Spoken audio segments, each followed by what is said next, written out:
हरियाणा का बजट पेश होने वाला है। ऐसे में बल्लभगढ़ के लोगों को बजट से काफी उम्मीदें हैं। रिपोर्ट आप देखिए।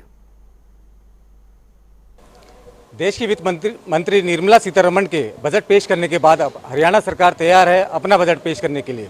इसी आने वाले बजट को लेकर आज जनता टीवी की टीम पहुंची है बल्लभगढ़ के बाजार में। यहाँ की जनता इस आने वाले बजट को लेकर क्या सोचती है, क्या समझती है, आइए उन्हीं से जानने की कोशिश करते हैं। क्या नाम है जी आपका? इनका लो पहले। दिखपाल सिंह जी, जल्दी हरियाणा सरकार अपना बजट पेश करने वाली है, क्या उम्मीदें हैं? देखिए, मैं ये उम्मीद करता हूँ हरियाणा सरकार से कि जिस तरह से केंद्र सरकार ने अपना बजट पेश किया था और एक आम आदमी से लेकर के ऊपर तक सबको उन्होंने बेनिफिट दिए हैं, चाहे इंडस्ट्रीज हो चाहे एक आम आदमी हो, सबको फायदा पहुंचाने की कोशिश की है। इस तरह से हरियाणा सरकार को भी चाहिए कि वो इसी तरह से बजट पेश करे कि हमारे गरीब आदमी से लेकर के ऊपर सबको फायदा हो। खास तौर से मैं बताना चाहूँगा आप लोगों को कि अभी पीछे जब बजट पेश हुआ उसमें एमएसपी की बात आई थी, तो मैं चाहूँगा हरियाणा सरकार से कि किसानों के फायदे के लिए मैक्सिमम जो हमारे यहाँ धान है, गेहूँ हो, उसको एमएसपी पर खरीदे ताकि हमारे किसान भाइयों को फ़ायदा हो जाए। और दूसरे जो इंफ्रास्ट्रक्चर्स की बात आती है, हाईवे की बात सेंट्रल गवर्नमेंट ने जो है लागू की है। मैं रिक्वेस्ट करूँगा कि हरियाणा सरकार से वो मैक्सिमम हाईवे हरियाणा की तरफ लाएँ ताकि हरियाणा के लोगों को आने जाने की सुविधा का फ़ायदा हो। दूसरा एक और मैं बात करना चाहूँगा कि 1 लाख करोड़ रुपये 50 साल के लिए केंद्र सरकार ने दिए हैं सभी स्टेट्स गवर्नमेंट को बिना ब्याज के।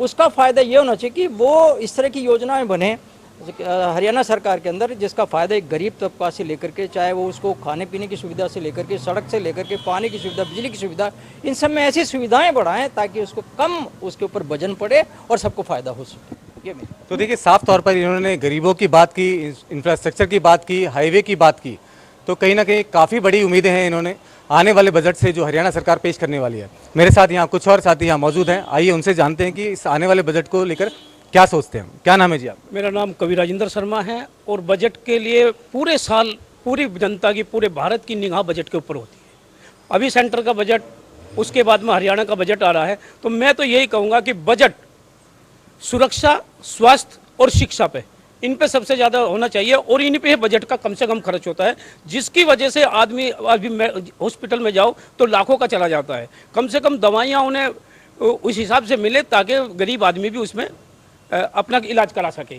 बच्चों के ऊपर है, और जैसे इनकम टैक्स देते हैं लोग, वो इनकम टैक्स देते जा रहे हैं, लेकिन जो इनकम टैक्स की रेंज से बाहर है वो इनकम टैक्स पेड भी नहीं करते, लेकिन बेनिफिट ज़्यादा उठाते हैं। तो नीचे से लेकर ऊपर तक बजट सभी जगह बराबर होना चाहिए और बराबर खर्च होना चाहिए। तो देखिए, साफ तौर पर कह रहे हैं कि ऐसा बजट आना चाहिए जो सभी के लिए बराबर हो, सभी के लिए समान हो। हमारे साथ यहाँ कुछ कॉलेज जाने वाले छात्र भी नजर आ रही हैं, आइए इनको जानने की कोशिश करते हैं। युवा वर्ग इस आने वाले बजट को लेकर क्या सोचता है? क्या नाम है जी आप? मुस्कान सिंह। मुस्कान जी, क्या करते हैं? मैं क्लास 12th में हूँ, फ्रॉम विद्या मंदिर public school, sector 15 Faridabad.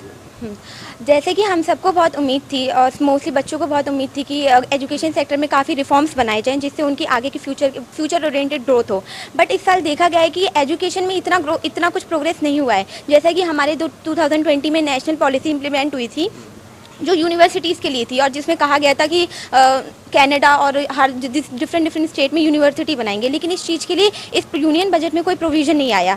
NSP के लिए जो नेशनल एजुकेशन पॉलिसी थी हमारी, उसके लिए कोई बजट नहीं आया। जैसा कि इन्होंने कहा कि इनकम टैक्स के लिए प्रोविज़न होना चाहिए, तो हम सब जानते हैं कि इस बार इनकम टैक्स के लिए भी कुछ नहीं हुआ है इतना, जितना लोगों को मोस्टली इनकम टैक्स इन्फ्लुएंस करता है लोगों की इनकम को, लेकिन इस बार इनकम इन्फ्लुएंस तो हुई नहीं क्योंकि गरीब ना पे करते हैं और जो इनकम टैक्स पे करते हैं वो उसी रेंज से पे करते जा रहे हैं। और सबसे बड़ी बात, बिजनेस एरिया है जहाँ पे एमएसपी बहुत ज़्यादा काम आती है, इस बार एमएसपी के रेट भी बढ़े हैं जो पहले से काफ़ी ज़्यादा है और ये बिजनेस क्लास के लिए बहुत प्रॉफिटेबल है। और एजुकेशन की बात रही तो इस साल 6080 करोड़ रुपये कम इन्वेस्ट हुए हैं एजुकेशन में as compare to 2020। Thank you. क्या नाम है जी आपका? मेरा नाम प्रेम खट्टर है। प्रेम जी, जल्दी हरियाणा सरकार का बजट आने वाला है, उस बजट को देखते हुए क्या उम्मीदें हैं आप? उम्मीद कर रहे हैं कोई व्यापारियों पे अलग टैक्स नहीं लगना चाहिए और जो महंगाई बढ़ रही है उस पे कंट्रोल करना चाहिए। सिलेंडर और आम लोगों की चीज़ों पे जाके आदमी इस पे खासकर ध्यान देना चाहिए जाके हरियाणा सरकार को, जिससे काफ़ी महंगाई हो रही है उसको जाके कम करा जाए। कोरोना संक्रमण के चलते लगभग 2 साल बाजार बंद रहे, आर्थिक नुकसान भी झेला, तो उसको लेकर स्पेशली कुछ मांग करते हैं क्या? नहीं, हम तो 2 साल से जगह आदमी भोग ही रहे हैं जगह।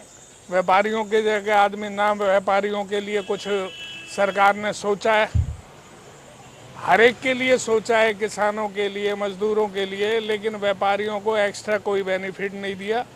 अब यही चाहते हैं कि कोई एक्स्ट्रा जगह आदमी टैक्स ना लगे। तो देखिए, साफ तौर पर कह रहे हैं कि हरियाणा सरकार ने हालांकि मजदूरों को उनको सहूलियत दी है, कि अभी गृहिणी को सहूलियत दी है, लेकिन व्यापारियों के बारे में कुछ नहीं सोचा, जो पिछले 2 साल से इस तंज को झेल रहे हैं और आर्थिक जो उनको नुकसान हो रहे हैं वो यहाँ पर वहन कर रहे हैं। मेरे साथ यहाँ कुछ और व्यापारी यहाँ मौजूद हैं, आइए उनसे जानने की कोशिश करते हैं कि आने वाले बजट को लेकर क्या उम्मीदें हैं उनकी। सबसे पहले तो मैं यही कहूँगा कि हमने सरकार से जितनी उम्मीदें रखी थी, सरकार उस उम्मीदों से फेल होती जा रही है। व्यापारी मरता जा रहा है, लॉकडाउन लग रहे हैं, कोरोना काल के चक्कर में व्यापारी ख़त्म हो चुका है। मेरे को सरकार से सबसे पहले तो यही कहूँगा, सरकार को जो GST बढ़ती जा रही है, जूतों पे, कपड़ों पे, हर प्रकार के टैक्स बढ़ते जा रहे हैं, सरकार को सोचना चाहिए कि व्यापारी कब तक सहन करेगा। और सबसे बड़ी बात, बच्चों की पढ़ाइयाँ ख़राब हो रही हैं, शिक्षा ख़त्म होती जा रही है, बच्चे अनपढ़ से होते जा रहे हैं, इतनी बड़ी बड़ी फीसें हैं और हम लोगों के पास रोज़गार है